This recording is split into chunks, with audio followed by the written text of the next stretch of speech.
Assalamualaikum warahmatullahi wabarakatuh. Jumpa lagi dengan channel YouTube saya, Nia SR. Sebelum lanjut silahkan subscribe terlebih dahulu untuk mendapatkan update video terbaru. Kali ini saya akan menyampaikan sejarah dan kisah imam besar dunia, yaitu Imam Ahmad bin Hambal. Ahmad bin Muhammad bin Hanbal bin Hilal bin Asad bin Idris bin Abdillah bin Hayyan bin Abdillah bin Anas bin Auf bin Qasid bin Mazin bin Syaiban bin Zul bin Salabah bin Ukanah bin So'abe bin Ali bin Bakar bin Wail bin Qasid bin Hanab bin Aksa bin Dami bin Jadilah bin Asad bin Rabiah bin Nizar bin Mat bin Adnan. Lahir 780 M 164 H. Mary, Turkmenistan. Meninggal 855 M 241 H. Baghdad, Irak. Zaman-zaman keemasan Islam. Wilayah aktif. Baghdad, Irak. Firqah Ahlus Sunnah. Mazhab Fikih Hambali. Mazhab Akidah Ahlul Hadits. Minat utama fikih hadits gagasan yang terkenal evolusi fikih. Dipengaruhi oleh Imam Asy-Syafi'i. Mempengaruhi Abdullah bin Ahmad bin Hanbal, Soli bin Ahmad bin Hanbal, Hanbal bin Ishaq, Abu Bakar Al-Maruzi, Ibrahim Al-Harbi, Abu Talib Al-Maimuni, Abu Dawud As-Sijistani, Abu Bakar Al-Atsram, Harb Al-Karmani, Ishaq bin Hani, Abu Zura Ar-Razi, Al-Bukhari, Muslim 3, At-Tirmidzi, An-Nasai, Ali bin Al-Madini, Abdur Razak Ibnu Main, Duhaim Ahmad bin Soli Al-Misri, Muhammad bin Yahya As-Suli, Abu Hatim Baki bin Mahlat, Abul Qasim Al-Bagawi. Awal mula menuntut ilmu sunting. Ilmu yang pertama kali dikuasai adalah Al-Quran hingga ia hafal pada usia 15 tahun. Ia juga mahir baca tulis dengan sempurna hingga dikenal sebagai orang yang terindah tulisannya. Lalu, ia mulai konsentrasi belajar ilmu hadits di awal umur 15 tahun itu pula.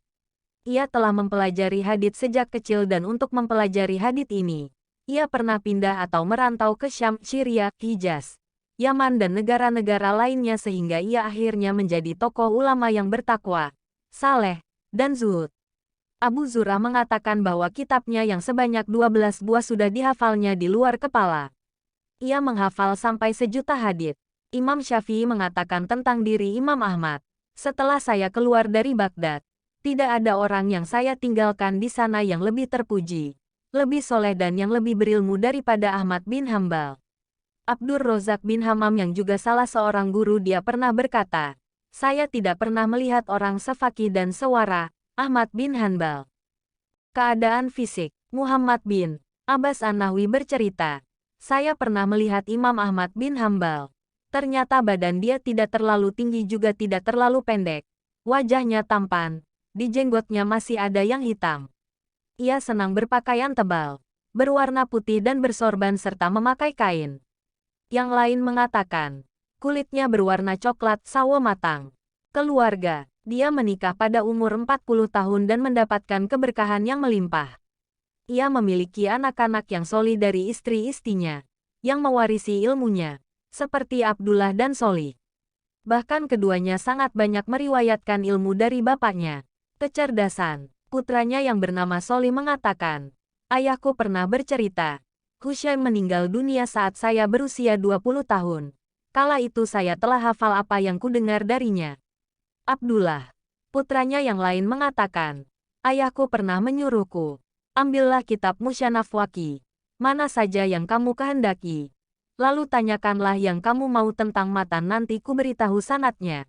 Atau sebaliknya, kamu tanya tentang sanadnya nanti kuberitahu matannya." Abu Zur'ah pernah ditanya, "Wahai Abu Zur'ah, siapakah yang lebih kuat hafalannya? Anda atau Imam Ahmad bin Hambal?"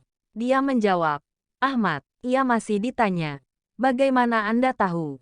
Dia menjawab, "Saya mendapati di bagian depan kitabnya tidak tercantum nama-nama perawi. Karena dia hafal nama-nama perawi tersebut, sedangkan saya tidak mampu melakukannya." Abu Zur'ah mengatakan, Imam Ahmad bin Hambal hafal 1.000.000 hadits. Ujian ulama. Abu Ja'far berkata, Ahmad bin Hambal manusia yang sangat pemalu, sangat mulia dan sangat baik pergaulannya serta adabnya. Banyak berfikir, tidak terdengar darinya kecuali muzakarah hadits dan menyebut orang-orang solih dengan penuh hormat dan tenang serta dengan ungkapan yang indah. Bila berjumpa dengan manusia, maka ia sangat ceria dan menghadapkan wajahnya kepadanya. Ia sangat rendah hati terhadap guru-gurunya serta menghormatinya. Imam Asy-Syafi'i berkata, Ahmad bin Hambal imam dalam 8 hal, imam dalam hadits, imam dalam fikih, imam dalam bahasa, imam dalam Al-Quran, imam dalam kefakiran, imam dalam kezuhudan, imam dalam wara, dan imam dalam sunnah. Ibrahim Al-Harbi berkata, saya melihat Abu Abdillah Ahmad bin Hambal seolah Allah gabungkan padanya ilmu orang-orang terdahulu dan orang-orang belakangan dari berbagai disiplin ilmu. Abdullah bin Al-Maimuni berkata, tidak ada yang lebih mulia yang pernah dilihat oleh mataku, selain Imam Ahmad bin Hambal. Tidak ada seorang pun dari ahli hadits yang paling mengagungkan larangan-larangan Allah dan sunnah Nabi Shallallahu Alaihi Wasallam jika benar menurutnya. Dan tidak ada seseorang pun yang lebih kuat dalam mengikutinya selain dari Ahmad. Abu Bakar As-Sijistani berkata, aku pernah bertemu dengan 200 guru-guru ilmu. Tidak ada satupun yang menyerupai Imam Ahmad bin Hambal. Dia betul-betul menyelami ilmu. Dan jika disebutkan suatu ilmu, dia ahlinya. Abdul Wahab Al-Warraq berkata, Abu Abdullah adalah pemimpin kami. Dia adalah orang yang matang dalam ilmu. Jika aku berada di hadapan Allah kelak, dan aku ditanya, siapa orang yang kamu ikuti? Aku akan katakan, aku mengikuti Ahmad bin Hambal. Sungguh Imam Ahmad bin Hambal telah teruji keilmuannya selama 10 tahun tentang Islam. Kezuhudannya, dia memakai peci yang dijahit sendiri. Dan kadang dia keluar ke tempat kerja membawa kampak untuk bekerja dengan tangannya.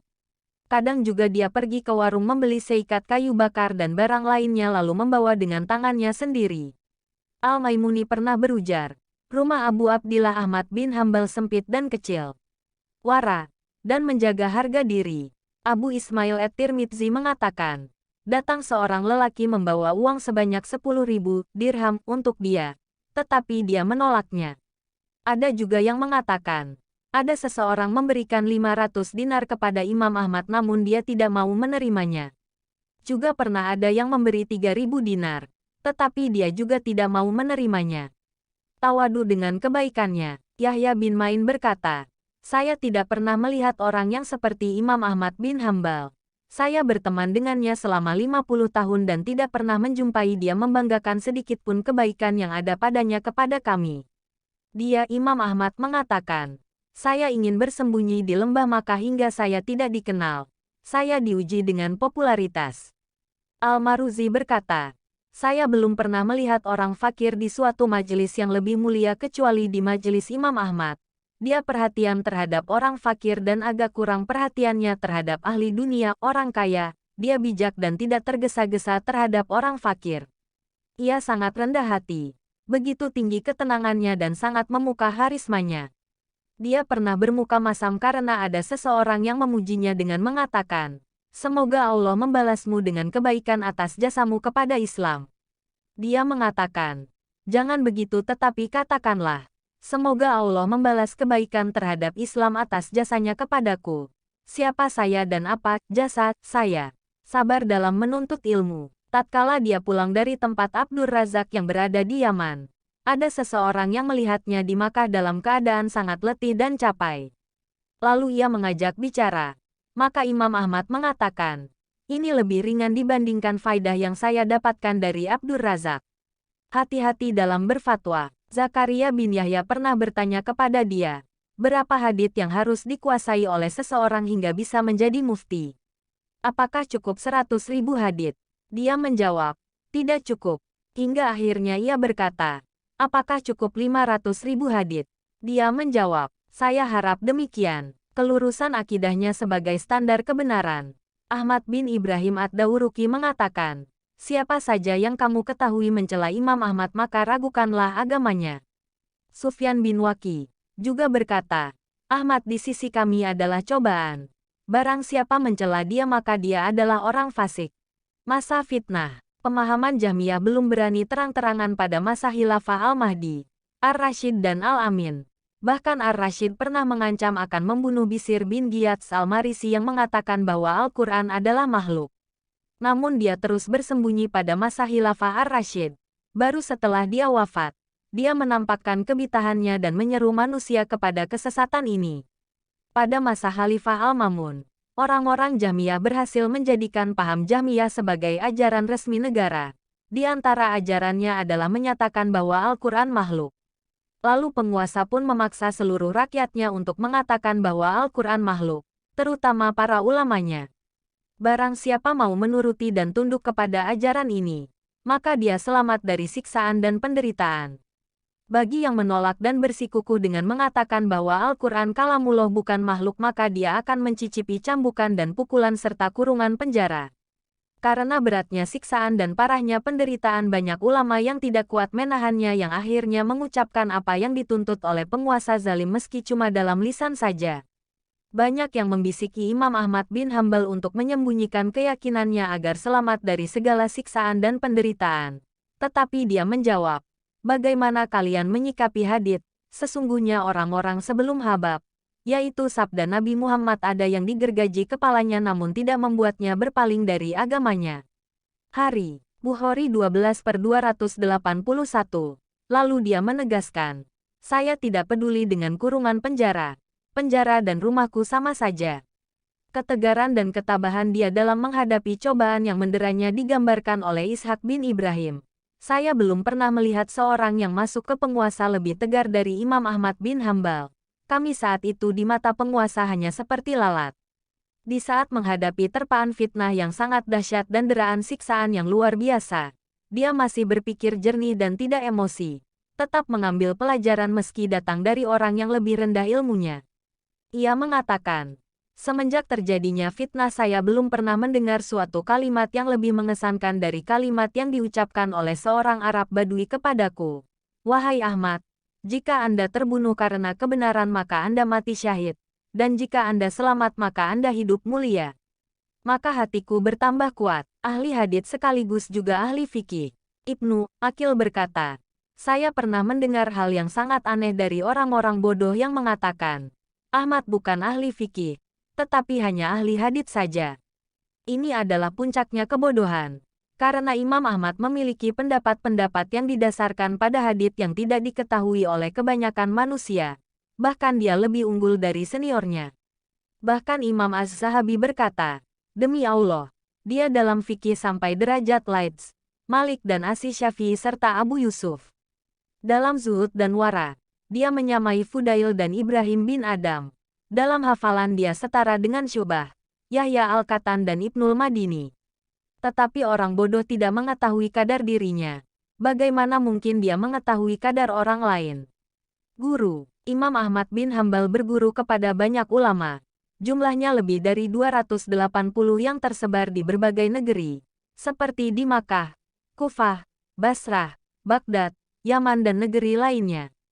Di antara mereka adalah Abu Yusuf Al-Qadi, Usyaim bin Bashir, Asy-Syafi'i, Ismail bin Ulayah, Waki, Sufyan bin Uyainah, Abu Dawud At-Tayalisi, Nuaim bin Hamad, Ibrahim bin Sa'ad, Abad bin Abad Al-Muhalabi, Mutamir bin Sulaiman At-Taimi, Ayub bin Najjar, Yahya bin Abi Zaid, Ali bin Hashim bin Barid, Karan bin Tamar, Abdur Razak, Ismail bin Jafar, Abad bin Abad Al-Ataki, Umari bin Abdillah bin Khalid, Ibrahim bin Makil, murid-murid Ahmad bin Hanbal, Abdullah bin Ahmad bin Hanbal, Soli bin Ahmad bin Hanbal, Hanbal bin Ishaq sepupu beliau, Abu Bakar Al-Maruzi, Ibrahim Al-Harbi, Abu Talib, Al-Maimuni, Abu Dawud As-Sijistani, Abu Bakar Al-Atsram, Harb Al-Kirmani, Ishaq bin Hani, Abu Zura Ar-Razi, Abu Abdillah Al-Buhari, Muslim bin Al-Hajjaj, Abu Isa At-Tirmidzi, Abdurrahman bin Syuaib An-Nasai, Ali bin Al-Madini, Yahya bin Ma'in, Duhaim, Ahmad bin Soli Al-Misri, Muhammad bin Yahya Az-Zuhli, Abu Hatim Ar-Razi, Baki bin Mahlat, Abul Qasim Al-Bagawi. Akhir hayat, Imam Ahmad bin Hambal mulai sakit pada malam Rabu, 2 hari dari bulan Rabiul Awal tahun 241 Hijriah. Ia sakit selama 9 hari. Tatkala penyakitnya mulai parah dan warga sekitar mulai mengetahuinya, maka mereka menjenguknya siang dan malam.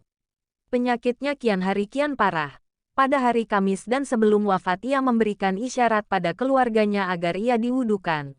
Kemudian mereka pun mewudukannya. Ketika berwudu, Imam Ahmad sambil berzikir dan memberikan isyarat kepada mereka agar menyela-nyela jarinya. Dia menghembuskan napas terakhirnya di pagi hari Jumat bertepatan dengan tanggal 12 Rabiul Awal 241 pada umur 77 tahun di kota Baghdad. Ia dimakamkan di pemakaman Al-Harb. Orang yang bertakziah tidak bisa dihitung jumlahnya saking banyaknya, ada yang mengatakan jumlahnya mencapai 1,7 juta pelayat. Hal ini merupakan bukti dari perkataan beliau ke para dedengkot Bitah. Antara kami dan kalian adalah hari ketika menjadi jenazah. Sampai-sampai Abdul Wahab Al-Warraq berkata, kami tidak pernah mendengar ada rombongan pada masa jahiliyah. Tidak juga pada masa Islam berkumpul ke satu jenazah yang jumlahnya melebihi berkumpulnya orang-orang ke jenazah Ahmad. Ahmad bin Hanbal menulis kitab Al-Musnad Al-Kabir yang termasuk sebesar-besarnya kitab Musnad, dan sebaik-baik karangan dia dan sebaik-baik penelitian hadits.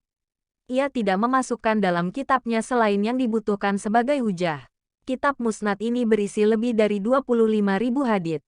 Di antara karya Imam Ahmad adalah ensiklopedia hadits atau Musnad, disusun oleh anaknya dari ceramah, kajian-kajian, kumpulan lebih dari 40.000 hadits, juga kitab Salat dan kitab As-Sunnah. Karya-karya Imam Ahmad bin Hanbal rahimahullah. Kitab Al-Musnad, karya yang paling menakjubkan karena kitab ini memuat lebih dari 27.000 hadits. Kitab At-Tafsir. Tetapi Az-Zahabi mengatakan, kitab ini telah hilang.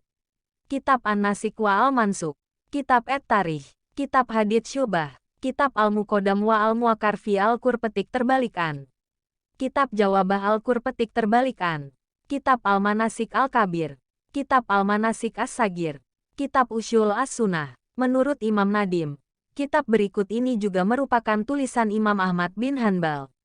Kitab Al-Ilal, Kitab Al-Manasik, Kitab As-Suhad, Kitab Al-Iman, Kitab Al-Masail, Kitab Al-Ashribah, Kitab Al-Fadail, Kitab Ta'ar Rasul, Kitab Al-Faraid, Kitab Ar-Red ala Al-Jahmiyah.